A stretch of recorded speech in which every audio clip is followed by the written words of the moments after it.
যুক্তরাষ্ট্রের সঙ্গে আলোচনার পর শুল্ক কমে আসবে বলে প্রত্যাশা অর্থ উপদেষ্টা ডক্টর সালেউদ্দিন আহমেদের। তিনি বলেন, বাণিজ্য উপদেষ্টা যুক্তরাষ্ট্রে আছেন।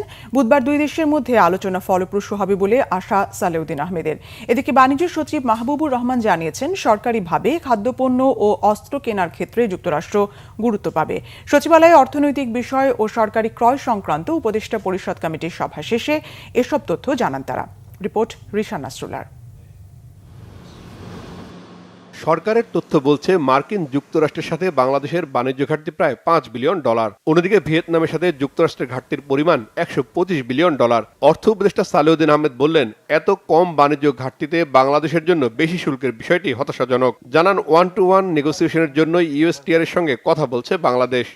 এখন ওইখানে আমাদের বাণিজ্য উপদেষ্টা আছেন, উনি 3 দিন আগে গেছে, আজকেই কমার্স শরীফ যাচ্ছে। 8 তারিখে মিটিং, মানে আমাদের ওদের 8 তারিখ মানে কালকে খুব ভোরবেলা। ওই মিটিংয়ের পর আমরা বুঝতে পারবো, কারণ এই যেটা দিয়েছে সেটা ঠিক অফিসিয়াল তো, এটা ইউএসটিআর এর সাথে যখন আলাপ করবে উনি ম্যান্ডেটে এর আগে 3 দিন আগে কথা বলেছে, কালকের পর আমরা বুঝতে পারছি। যদি যাই হোক, আমরা সেটার প্রেক্ষিতে আমাদের আমরা আমাদের যে মেজাজগুলি আছে এগুলো আমরা নেব, ফিরে আসার পরে হয়েছে। কিন্তু আমাদের এত কম ডেফিসিট, আমরা চেষ্টা করছি যে আমাদের এত কম ডেফিসিটে এত শুল্ক দেওয়ার তো কোনো জাস্টিফিকেশন থাকে না। কিন্তু ওরা যেটা করছে, ব্ল্যাঙ্কেট কতগুলি করে, চায়নার জন্য আলাদা, একেবারে চায়না তো একটা সিঙ্গেল হ্যান্ডেডলি ডিল করে ওরা, আর বাকি এটা দেশে করে, যেটা 14টা দেশের একই বলেছে। 14 দেশের মধ্যে এখন আমরা এটা নেগোশিয়েট করবো। এদিকে বাণিজ্য সচিব মাহবুবুর রহমান জানালেন, ঘাটতি কমাতে গম, সয়াবিন, এয়ারক্রাফট সহ যুক্তরাষ্ট্রের বিভিন্ন পণ্যে ছাড় দেওয়ার প্রস্তাব দিয়েছে বাংলাদেশ। সে অনুযায়ী বাংলাদেশ আরো বোয়িং বিমান কিনবে, বাড়াবে তুলা আমদানি। এছাড়া গুরুত্ব দেওয়া হবে অস্ত্র কেনার বিষয়ে। বাংলাদেশের জন্য প্রধান বিবেচ্য হলো আমাদের বাণিজ্য স্বার্থ সংরক্ষণ করা এবং যুক্তরাষ্ট্রের বাজারে বাংলাদেশের যে এক্সিস্টিং বাণিজ্য আছে সেই বাণিজ্যটা রক্ষা করা। তারা যদি কিছু শুল্ক ছাড় দেয়, তাহলে স্বাভাবিকভাবে বাণিজ্যিক ট্রেড যেটা ব্যবসায়ীরা করে থাকেন, ওইটা তারা সিদ্ধান্ত নেবেন। বোয়িংয়ের ফ্লাইট কেনার জন্য আমাদের কিছু আদেশ দেওয়ার কথা রয়েছে খুব শীঘ্রই। আমরা সেভাবে নেগোসিয়েশনও করেছি বোয়িংয়ের সাথে।